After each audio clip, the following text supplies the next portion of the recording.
VFriend snags $50 million. Solana wallets lose $8 million. And I'll tell you what I think is Gary's big September surprise. I'm Busy NFT. You're watching All Things Web3.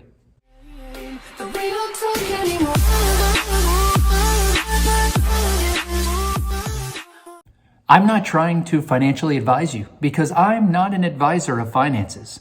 And this is not advice of financial things.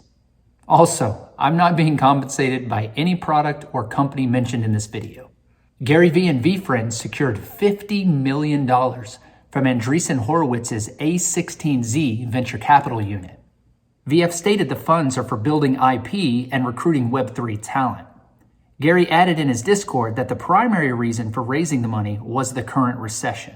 It's fair to believe that many strong projects like VFriend's analyze the recurring revenue from royalties and then forecast their growth based on that. Now, with the policy-driven recession taking hold, Book Games has all but stopped trading, eliminating what was a really nice 5.5% royalty. Now, add in inflationary pressures and the drop in ETH value, and it makes sense for VF to go after some venture capital money to maintain momentum. And we do have some clues as to what that money might be used for quickly. On Saturday, Gary wrote about possible compete and collect expansion. This had to be the plan all along. Every compete and collect card has listed aura, skill, and stamina number, and non-core cards have multipliers. Now, this level of detail is unnecessary for the current rules of the card game war, which is how compete and collect is currently supposed to be played.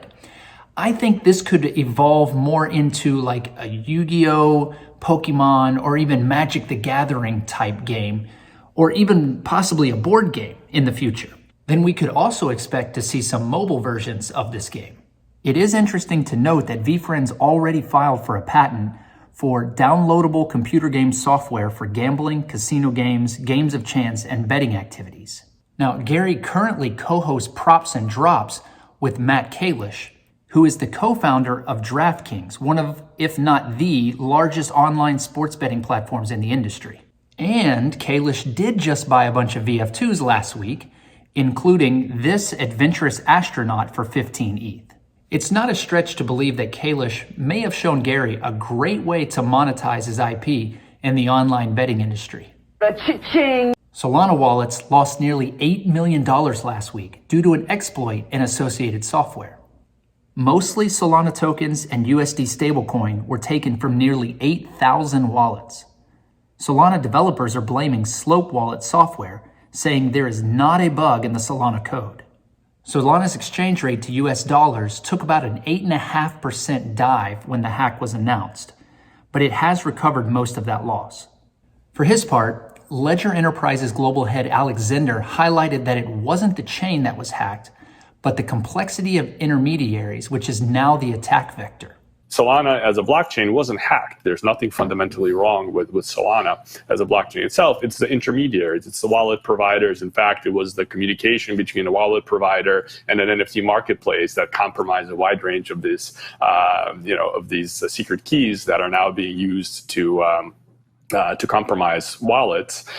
So it's these types of complexities where we see a lot of these attack vectors.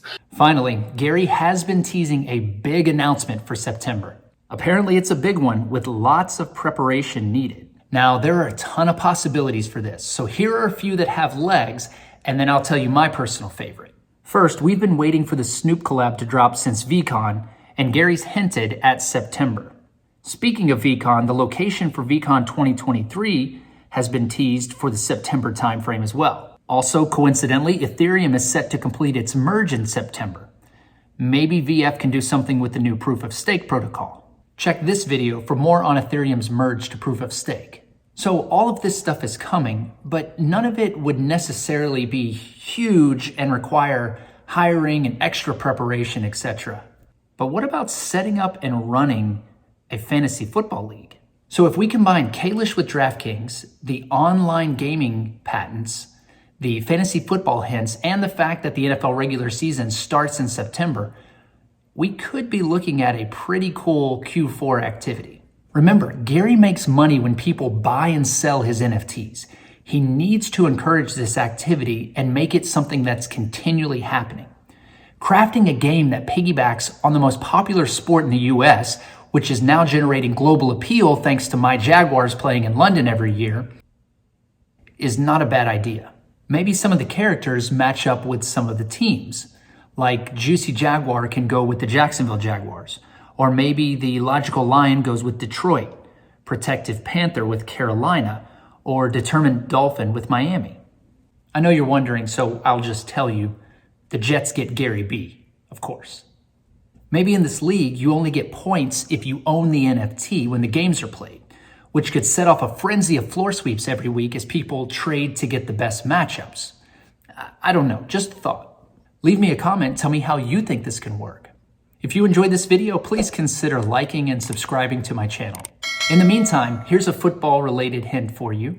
Web3 is the future, book games is forever. Thanks for watching, we'll see you next time. Go Jags.